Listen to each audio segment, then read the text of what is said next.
They shoved an $850 fine under my mailbox like it was nothing. Unauthorized waterfront improvements, it said, in all caps and typewriter font, and I stood there, toolbox in one hand, coffee in the other, feeling like someone had stapled a joke to my life and expected me to laugh.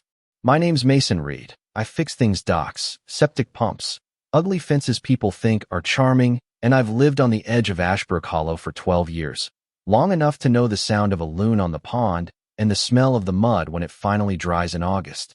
So when someone billing me for unauthorized scenery shows up, right after I spent a Saturday planting native reeds and fixing a neighbor's broken lantern, you don't just file it away, you sit on the porch and watch the neighborhood for a while, because if something smells off, it usually is. At first it felt small, petty even. A note taped to the gate, a stern voicemail from some HOA lawyer, an email with attachments that nobody in my circle had ever seen before.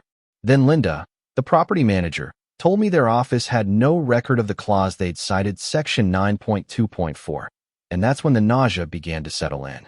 Because a forged clause is like a seed, plant it in people's minds and watch how fast it grows. Within 2 days, I had neighbors who wouldn't meet my eye, a woman down the lane who crossed the street whenever I walked past, and a smiling couple at the community barbecue who asked, casually, "Are you going to fix that eyesore?"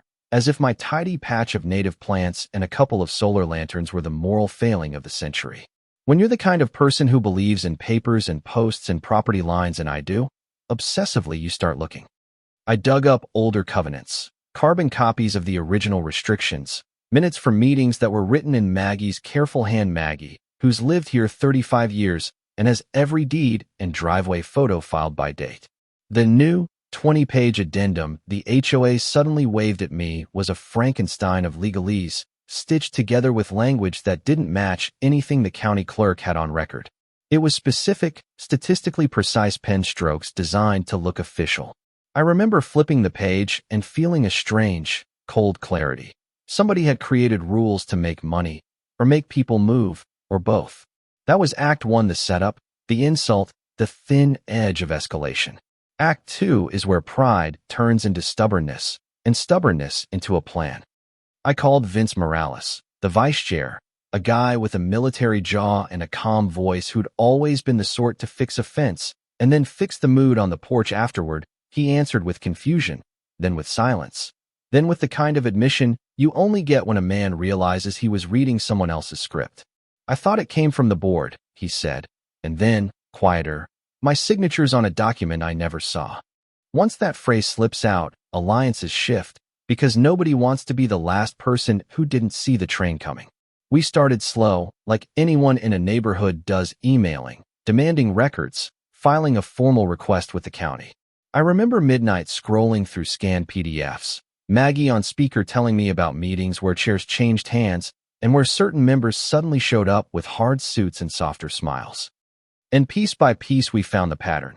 A handful of month-old purchases, improved lakefront lots sold to shell companies, a development rep who'd shown up the week after the new rules appeared, and the kind of legal paperwork that wanted to give the committee extraordinary authority with very little oversight. The motive was ugly and human money. Influence, the kind of quiet commodification that eats a place from the edges inward. The antagonist, Catherine Hale, was not a monster you could put on a wanted poster. She wore linen even in September, which made her easy to mistake for harmless, and she had a way of smiling with a pen in her hand that made you trust whatever she wrote down. She pushed hard at meetings, cited studies you couldn't find, and once she cornered me in a hallway at a community center and said, "You know how property values work. Mason, sometimes fences are sentimental, but they're a problem for buyers." Her voice was syrup, but the teeth were there. I remember replying with something stupid, something like, "So you'd rather sell the view than keep the people who've lived here?" And she laughed, just a short, sharp sound that felt like a seal on a deal. Escalation took the form of paper and then of presence. Overnight, someone strung heavy black drapes along the easement that had always been open to the pond like a curtain across a stage, blocking our view and blocking access. One morning I walked down and a man in a contractor's jacket shook his head and said, "We were hired by the committee." Later that afternoon, Catherine stood in front of me and said, plainly, "We're protecting the community." I wanted to ask her what community she was referring to, because the one I knew had Maggie's donut tin of meeting minutes and kids learning to row in the shallow end, but that version was gone, or at least on the brink. Instead, I watched the faces of my neighbors as they absorbed the message, some choosing convenience over curiosity. We fought back with the same dull weapons: records, meetings, county complaints. We filmed the drapes, we took before and after photos, we got a retired surveyor to come out and mark the easement, and when he produced a map that matched Maggie's old photos, it felt for a moment like justice might be bureaucratic, but also inevitable. That's the heart of Act 2, the counterattack, the allies, and that small but stubborn belief that paper can still undo paper. But Catherine had contingencies. The forged document trail had been layered, seeded into the HOA's minutes, and she'd recruited people whose livelihoods depended on the sale of quiet views and quiet lots. She had lawyers. She had charm.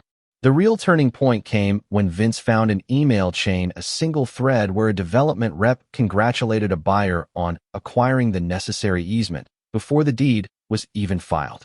That email was sloppy, the kind of human mistake that lets the rest of us in on the plan. We printed it out. We passed copies to the county attorney and to Brookstone, the property management firm, and to the one local reporter who'd still answer a call about something that didn't involve an accident or a feel-good festival. Once the press breathed in the story, once the paper ran a modest headline about contested covenant changes, things accelerated in ways that felt cinematic for all the wrong reasons. Subpoenas, interviews in fluorescent-lit conference rooms, Catherine's smile slipping in a photo where she'd been asked an awkward question. And then the night when someone tried to cut our dock loose. I remember standing there, flashlight in hand, hearing the metallic clink and thinking of how many late nights I'd spent out on that dock, fixing a loose board, watching storms roll in. The cut was cowardly and amateur, fingers clumsy with a hacksaw, but it was a message: escalate, or we'll make it personal. We installed cameras. We filed police reports. Vince, who had been quiet through most of it, showed up on my porch with a box of copies of his financials and said, "They used my name to open an account." He didn't need to say more. The betrayal was on the table. Act 3 is messy and satisfying in equal measure. Legal people love tidy arcs, but life tends not to oblige. What we got was a combination of persistence and exposure. Auditors came because the county couldn't ignore an email admitting to prearranged easements. Brookstone suspended the committee chair pending an internal review, and Catherine's signature appeared on documents that a handwriting analyst declared dubious. There were arrests, garden variety fraud, not some melodramatic conspiracy thriller, and closed meetings where people spoke in legalese while neighbors looked on, mouths thin. Maggie cried once in a hallway, which was the only time I saw the neighborhood's memories show skin. Vince stood tall in court, awkwardly proud, like a man who'd been ordered to be brave and had obeyed. But the cinematic part, the part that will make someone pause if they're watching while making dinner, came the day the drapes were taken down. A tractor rolled in, 2 county officers stood with clipboards, and neighbors gathered with their phones. There was a pause, that collective inhale you get at the end of a long story, and when the curtain fell away, the pond was there exactly as it had always been: reeds and loon calls, and a heron stalking the shallow. People laughed, and some hugged, and someone yelled something about "never again," which sounded both triumphant and weary. Yet I promised you ambivalence, and here it is. Catherine's charges were reduced after a plea. Some of the buyers were allowed to keep their improved lots, and a couple of houses still changed hands.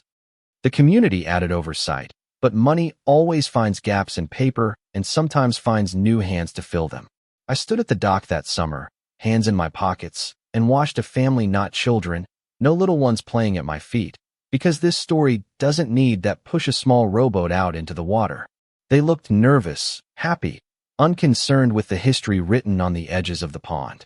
I understood them desire to live somewhere beautiful is not a sin, but I also understood how easy it is for that desire to be weaponized. All this to say, keep your papers, keep your neighbors close, and when something reads like law, check the county clerk. There's a kind of humility in knowing that a quiet life can be interrupted by a piece of paper, and a kind of stubborn, decent fury in pushing back. If you're still here with me, if you've ever felt the little tug of community and then the kick of betrayal, tell us where you stand. Was it right to push back the way we did? Was it naive to trust the system at first? Drop a comment, Tell the story of your town, your stubborn neighbor, the time paperwork nearly stole a place you loved. Share this if it mattered to you. Let other folks know to guard their easements and their minutes. And if you want, hit subscribe to see how small places push back against quiet corruption. Because these stories are everywhere. And the only thing more useful than one neighbor's memory is a dozen of them, all together.